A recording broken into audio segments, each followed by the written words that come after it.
Hello everybody, hope you're doing well. It's Lane here with MetaShackle, and I am finally back. I was having some computer problems there for about a month, and I think I have finally gotten it all figured out.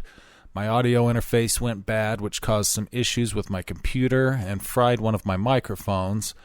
So I've been basically troubleshooting, trying to get everything figured out. And then right in the middle of that process, I had to go down to Las Vegas to do a job.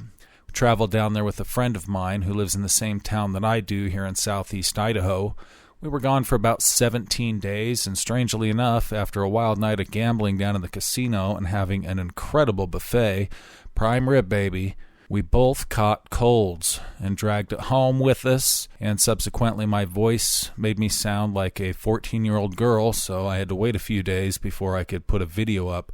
So this is mainly just a test to make sure that all my equipment's working, but I will be getting some future videos coming here soon, and hopefully you're still there.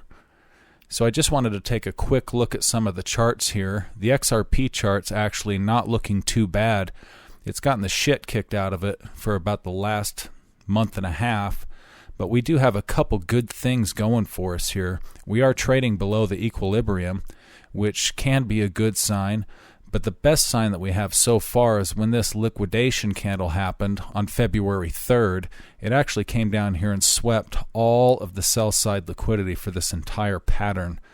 But once it recovered and rebounded on this dead cat bounce and fell just the last couple days and into today, mainly yesterday, that candle came down and swept the remaining liquidity right here for that entire dead cat bounce. This could be a really good sign because somebody is fishing to fill a big position. When you see a liquidity hunt like this here and it does not suffice and comes in for a second bite, that means somebody or multiple people are trying to fill really large positions, and they're doing everything they can to scare you into selling your XRP to them so that they can ride it up for the next leg up to $5, $6 range. But rest assured that XRP is not finished yet, and we have a lot of time before this thing is going to be over. That doesn't mean we're not going to play the roller coaster game by any means, but keep your mind on the XRP chart and remember that the biggest hit's probably going to come mid-April to early May. But as far as the XRP breakout chart pattern is concerned, the month of May is when we are going to start to see the biggest part of this move heading into May, June, July, possibly even August. But I personally don't think that this move is going to be over in its entirety till sometime toward the end of the year. And I also was able to load up my first purchase of XCN. I had been talking about it since we left on February 3rd, so it was trading up in this range, up into the high twos, around 3. And I'd been watching it this entire time when I was down in Las Vegas working. And without my charts being in front of me that entire time, I really had nothing other than Coinbase and a few other small minimal charts to look at to kind of get an idea of where it was trading. I'd been keeping my eye on that 0.0165 to the 0.0185 area. We ended up actually coming a little bit below that, and yesterday we swept all this liquidity right here on the sell side, basically sweeping this entire wedge pattern, which started on January 23rd. Breaking through that area. So this is also another good sign because all this liquidity has been swept on this pattern, and it's starting to trade to the upside of this upper trend line. That doesn't guarantee that it's going to break out anytime soon. This could continue for a little while depending on how much fear they can put into the people that have been holding, because at this point a lot of people that chased this move right through here are basically sitting in a massive loss, and they're probably kicking themselves wishing that they would have been a little more patient. So I was able to put in my first purchase down here. I got it a little bit lower than what I was looking for.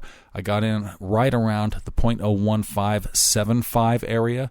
So I have an idea of how much I wanted to purchase in total, but I only purchased 50% at that price because with my grafting trading philosophy that I use, this weak doji right here could be another target. If this does drop down and break past this liquidity sweep area here, I think we could expect to see it go somewhere in this area here. It's not a guarantee that it will, but if it does, I think that weak doji might tip us off, and we may see a 0.012 area, 0.0125, somewhere in that range. So I'm most likely going to set a buy order a little bit higher, maybe 0.01275, because I don't need to hit the exact bottom because I plan on holding it long term anyway. So I just wanted to get kind of an average position, and at least that way, if I'm wrong and this thing tanks, I'll have a slightly better average. Then I could just lose my money and basically feel better about it. But anyways, I just wanted to go over a few of these charts and just say hello to everybody and let you know that I'm up and running again. I'm going to run a few tests on some of this software and see if I can refine it just a little bit, make sure everything's running good. But keep your eyes open because I'll be releasing some videos over the next couple of days and you won't want to miss them. I appreciate you watching. Have a great day. Wow, that's some view. I know, isn't it? You see that rock formation over there? We're going to fly right through the center of it. It's called threading the needle. Totally intense. I can see you're a little nervous, Peter, but I'm telling you, it is easier than you think. Watch.